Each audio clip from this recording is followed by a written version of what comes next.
Olá pessoal, como vocês estão? Eu espero que bem. Estamos começando mais um vídeo aqui no canal Saúde Med, sejam muito bem-vindos. Para quem não me conhece, meu nome é Denifer Ferreira e hoje nós vamos dar continuidade ao tema diabetes, né? Falando sobre algo muito importante que é a suplementação em pacientes diabéticos. Você já se perguntou alguma vez se realmente vale a pena usar algum suplemento alimentar no tratamento do diabetes? Será que vitaminas como, por exemplo, a vitamina B, a vitamina B12, a vitamina D, magnésio, cromo, os antioxidantes, será que ajudam de fato no controle da glicemia? Nesse vídeo, eu vou esclarecer o que a ciência diz sobre a suplementação de vitaminas, minerais e compostos naturais em pessoas com diabetes. Para você não perder mais nenhum conteúdo do canal, se inscreva agora mesmo, ative o sininho de notificações, porque aqui sempre eu trago novos conteúdos para você ficar sempre muito bem informado. Quando a gente fala de diabetes e suplementos, né, é um tema que costuma gerar muitas dúvidas entre pacientes e até mesmo entre profissionais de saúde, né, que é essa suplementação de vitaminas, minerais, compostos naturais no diabetes. E aí a pergunta é, será que vale a pena usar suplementos? Será que eles realmente ajudam ali no controle glicêmico? E aí, né, vamos para as evidências. O que dizem as evidências atuais?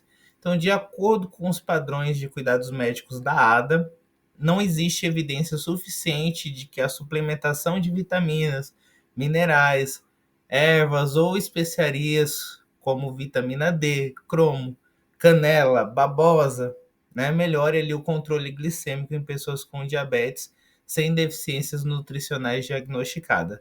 Ou seja, não se recomenda o uso rotineiro de suplementos com a intenção de controlar a glicose. Tá? E aí, quais são as recomendações gerais sobre micronutrientes? As pessoas com diabetes elas devem ser orientadas a alcançar as necessidades de vitaminas e minerais por meio da alimentação e não por cápsula.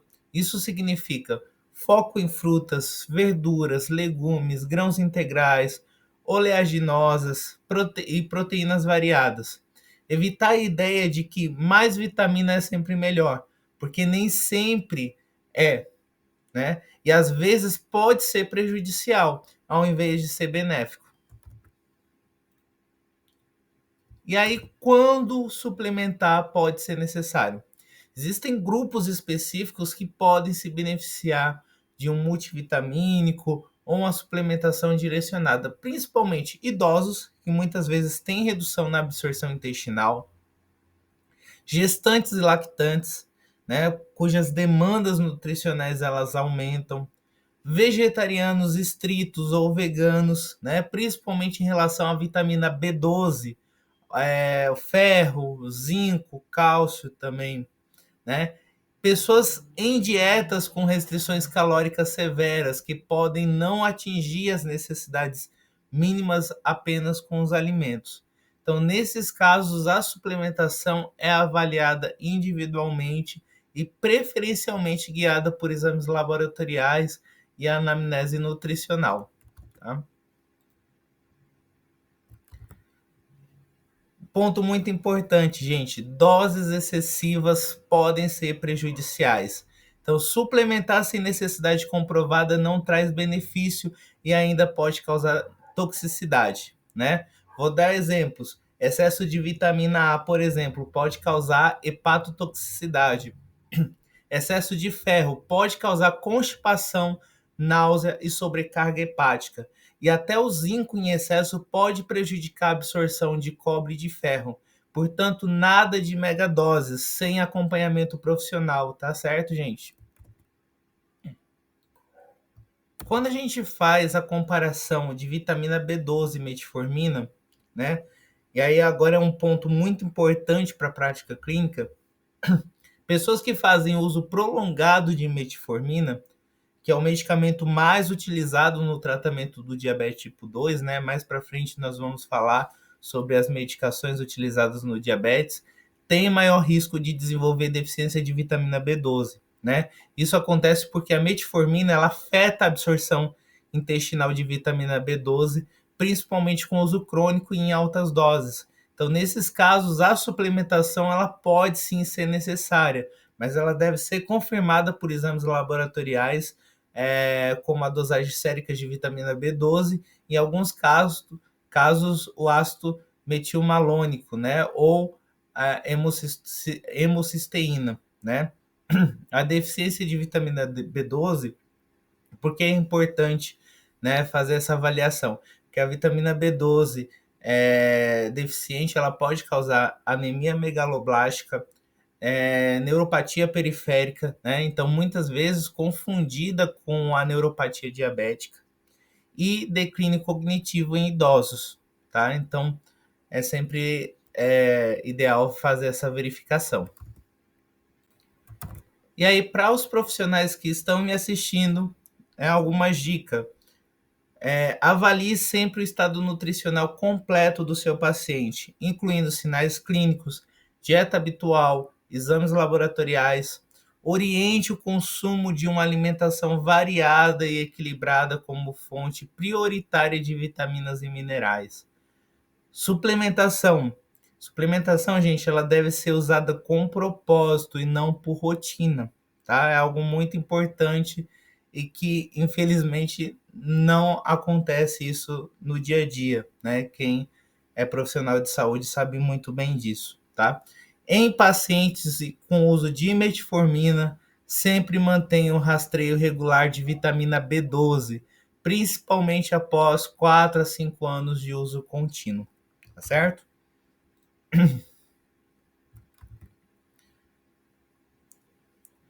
Agora falando sobre um tema muito debatido tanto na prática clínica quanto nos consultórios, o uso de vitaminas, principalmente as antioxidantes, como parte do tratamento do diabetes, né? Nós sabemos que pessoas com diabetes tipo 2, elas vivem em um estado constante de estresse oxidativo, tá? Esse desequilíbrio entre radicais livres e antioxidantes no organismo, ele favorece inflamação crônica de baixo grau, danos vasculares e aceleração das complicações crônicas do diabetes, né? Esse cenário gerou grande interesse no uso de vitaminas antioxidantes, como carotenoides, né? Ali como beta-caroteno, a vitamina E, a vitamina C, né? Enfim. E aí, por que não recomendo a suplementação rotineira? Apesar da teoria ela ser atrativa, o que os estudos mostram na prática? Então, ensaios clínicos randomizados, duplos cegos, controlados ali por placebo e com grande número de participantes, não demonstraram benefícios concretos no controle glicêmico ou prevenção de complicações com o uso de antioxidantes em altas doses, tá? Além disso, existe preocupação quanto à segurança a longo prazo das doses elevadas, né? E alguns estudos sugerem que o excesso de antioxidantes pode interferir negativamente em mecanismos fisiológicos importantes, como a própria resposta adaptativa ao estresse celular. Então, o que a gente conclui? Que não se recomenda a suplementação rotineira de antioxidantes em pessoas com diabetes que não tenha deficiência comprovada, tá? Essa é a informação muito clara.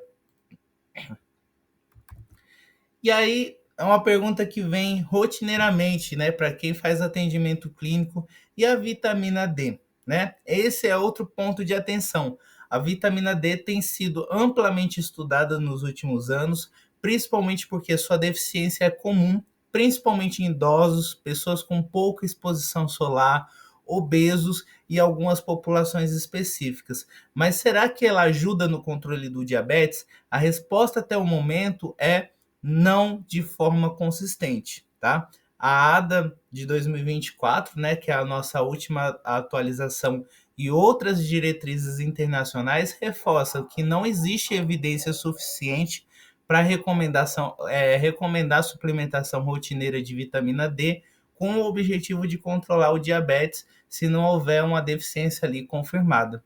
Então, por isso, o ideal é investigar caso a caso, principalmente se o paciente estiver nos grupos de risco. e só então indicar a suplementação com base em exames laboratoriais, tá? E aí vai algumas orientações práticas para os profissionais de saúde que estão me assistindo. A primeira dica é não indicar antioxidantes como tratamento para o controle glicêmico, tá? A prioridade deve ser a alimentação natural rica em nutrientes e compostos bioativos, tá? Segunda dica, evitar megadoses de vitamina. Além de não trazerem benefícios, podem causar efeitos adversos, tá? Terceira dica, em relação à vitamina D, avaliar a exposição solar, alimentação, fatores de risco, solicitar exames em casos suspeitos de deficiência, suplementar apenas quando indicado clinicamente, tá? E quarta dica, reforce com seus pacientes que mais vitamina não é sinônimo de mais saúde e que o foco ele deve estar em uma alimentação variada, rica em frutas, rica em verduras, legumes, grãos e proteínas saudáveis, tá certo? Quando a gente fala de minerais, né, na alimentação do paciente com diabetes, apesar de muitas vezes receberem menos atenção do que os macronutrientes, os minerais exercem funções fundamentais na regulação metabólica, na pressão arterial e até no controle glicêmico. E aí, quando a gente fala do sódio, né? O sódio é considerado um vilão silencioso, né? Assim como para a população geral, pessoas com diabetes, elas devem, a gente precisa limitar o consumo de sódio a no máximo 2.300 miligramas por dia, tá? Essa é a recomendação da ADA e de diversas outras diretrizes internacionais. Só para vocês terem ideia, nos Estados Unidos o consumo médio está por volta de 3.400 miligramas, ou seja, quase 50% acima do recomendado. No Brasil, nós seguimos um padrão semelhante, com grande parte do sódio vindo de alimentos processados e ultraprocessados, como embutidos, temperos industrializados, conservas, salgadinhos, etc. E aí, como reduzir o sódio na prática? Não basta eu dizer ao paciente, coma menos sal, né? Nós precisamos de uma estratégia coletiva envolvendo educação alimentar para o consumidor, mudança na rotulagem e composição dos alimentos pela indústria. Então, Anvisa, né, é um pedido que a gente sempre faz. Recentemente, né, a gente teve mudanças na embalagem, onde ficou mais claro, mas isso precisa cada vez ser mais aprimorado, né? E a revisão de cardápios em restaurante e cantinas. E aqui vão algumas dicas para redução da pressão arterial e melhora do controle metabólico. Então, para pacientes com diabetes e hipertensão, além de reduzir o sódio, outras medidas não farmacológicas são fortemente recomendadas, que é perda de peso quando existe excesso, aumento do consumo de frutas e vegetais, então de 8 a 10 porções por dia, inclusão de laticínios com baixo teor de gordura, em torno de 2 a 3 porções por dia, moderação no álcool, tá, gente? No máximo 2 doses para homens e uma para mulheres. E, claro, atividade física regular.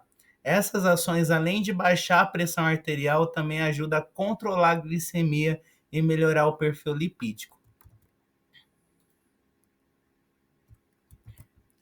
E aí, falando sobre a dieta DASH, né? Ou dieta DASH, né? Como alguns acabam chamando, né? É o que a chamada dieta DASH, né? Que é a abordagem dietética para redução da hipertensão, é um padrão alimentar rico em vegetais, frutas, grãos integrais, laticínios desnatados e com baixo teor de gorduras totais, saturadas e colesterol. Estudos clínicos randomizados já demonstraram que a dieta DASH ela reduz significativamente a pressão arterial, e tem potencial de melhorar o perfil metabólico em pacientes com diabetes. Um outro mineral que é bastante falado aí é o magnésio, né? Ele é um nutriente promissor, tá, gente? O magnésio ele tem sido investigado por seu possível papel na sensibilidade à insulina e controle glicêmico.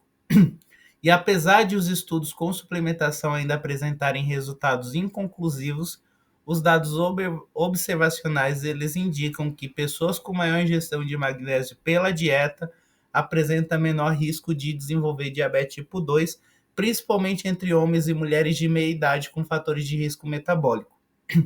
E aí, onde nós encontramos quais são as fontes alimentares de magnésio que devem ser incentivadas? Oleaginosas, como castanhas, amêndoas, nozes, grãos integrais, como arroz integral, aveia, quinoa, verduras de folhas verdes, como espinafre, couve, rúcula. Esses alimentos, eles se encaixam perfeitamente em padrões alimentares saudáveis, independentemente da necessidade de suplementação. E o cromo, será uma realidade ou uma ilusão dessa suplementação? O cromo ele já foi estudado com a hipótese de ajudar no controle glicêmico, principalmente por seu potencial papel na resistência à insulina. Porém, os resultados mais positivos vieram de estudos com baixa qualidade metodológica e os efeitos observados eles não foram consistentes o suficiente para sustentar uma recomendação segura. Então, por isso, hoje não existe uma recomendação do uso rotineiro de suplementos de cromo para o tratamento do diabetes ou da obesidade. Então, de forma resumida, né, para um atendimento clínico prático, quais são as orientações? Sódio, manter consumo abaixo de 2.300 miligramas por dia, enfatizar alimentos in natura e evitar ultraprocessados. Relação ao magnésio, incentivar alimentos ricos no mineral, né? E aí realizar suplementação só se for indicada. O cromo, não utilizar rotineiramente e estimular estratégias integradas de alimentação saudável, como a dieta DASH, né? É mais efetivo do que focar ali em um único mineral, tá certo? E com isso nós finalizamos esse vídeo. Se você gostou, deixe o seu like. Lembrando vocês também que temos outros vídeos disponíveis no canal que estão organizados em playlist para que você possa acessar os conteúdos com mais facilidades. Nós vamos continuar falando sobre esse assunto, né, em relação à alimentação, e vamos dar continuidade a esse tema do diabetes, que é bastante rico e bastante longo também, tá certo? Então, um grande abraço a todos e até semana que vem. Tchau, tchau.